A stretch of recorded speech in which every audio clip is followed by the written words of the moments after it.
raison d'être de Calouet, c'est de promouvoir et développer la chaleur renouvelable, donc sur 3 types de solutions de production NR. Donc le bois énergie, comme on a vu ici, la géothermie et le solaire thermique, mais pour les collectivités et les entreprises de tout type et de toute taille.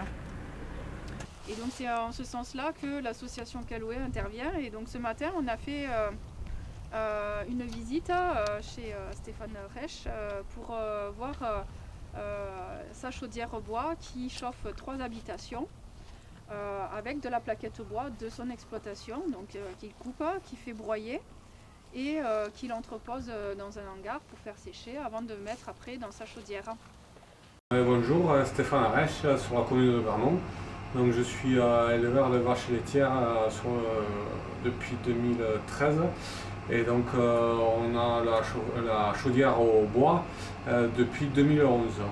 Avant j'avais pas aménagé toute la maison, on était avec un poêle à bûche. Et ensuite, quand on a eu aménagé toute la maison, il a fallu plus de chauffage. On a installé un chauffage central avec la chaudière à plaquette.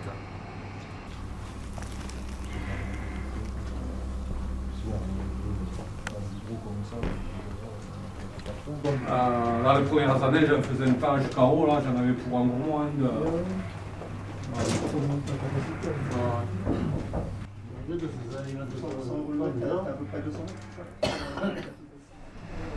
Et après le foyer est là, et là il y a tout les turbulateurs avec les fumées qui arrivent en bas, elles descendent, elles remontent, ça fait un cycle comme ça, après la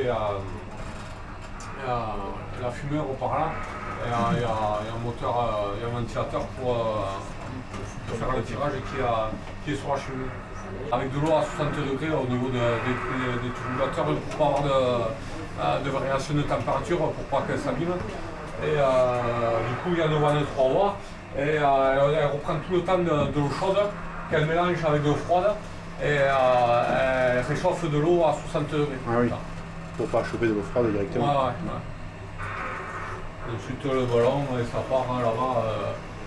Après c'est enterré et ça va. Après ouais, c'est enterré, il y en a un qui part dessous là, qui passe par la porte là-bas. Et puis les autres qui passent dessous là-bas. Ça c'est le réseau de chaleur. Ça c'est le réseau enterré, voilà. Ouais, c'est le réseau enterré, en fait il est isolé comme ça, on n'a pas de perte de chaleur. Dessus on a une petite perte de chaleur mais très... Il y a un peu de déperdition malgré tout, mais normalement ce tube il doit être enterré à 80 cm, 1 mètre de profondeur, justement pour limiter.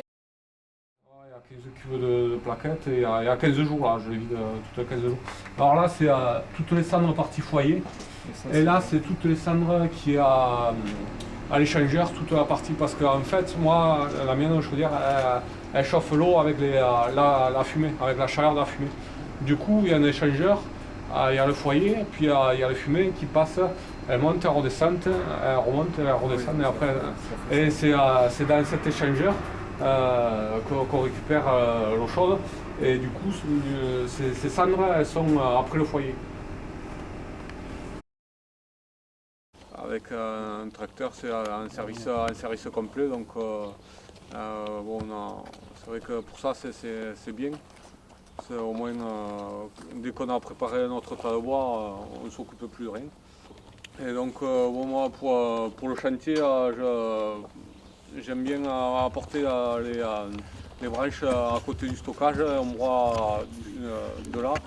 Directement, on fait cracher la plaquette dans le stockage. Non, comme ça, ouais. Le jour où c'est qui vient, on fait à peu près 150 mètres cubes de plaquettes pour l'année. Et dans une après-midi, il m'a fait toutes les plaquettes. Et moi, il vient quand il veut, si c'est l'heure de traire ou tout ça, au moins il se démerde. En plus, on a eu la chance à la Cuma, à côté de la Rérole, à Castanet. Ça fait 2 ou 3 ans. On s'équipe avec une remorque forestière, donc le bois, ça devient de moins en moins presque une contrainte de faire, quoi. Pour chauffer 3 maisons en prestation Cuma, j'en ai pour 1 200 €. De déchiquetage. Ouais, de déchiquetage.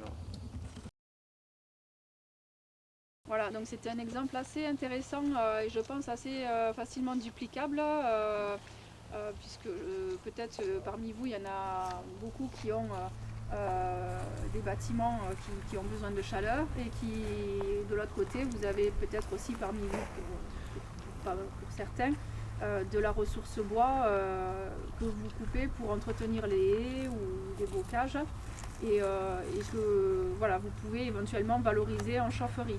Donc comme l'avait dit Grégory à l'instant, en faisant en sorte de trier du bois qui peut aller en chaufferie et du bois qui peut partir sur d'autres utilisations. Voilà. Donc c'était un projet assez intéressant et parce que voilà, on est sur un micro réseau de chaleur avec 3 habitations qui sont raccordées, chauffées et ça avec de la ressource disponible sur place. Donc on est sur de l'autoconsommation de bois énergie pour se chauffer. Voilà.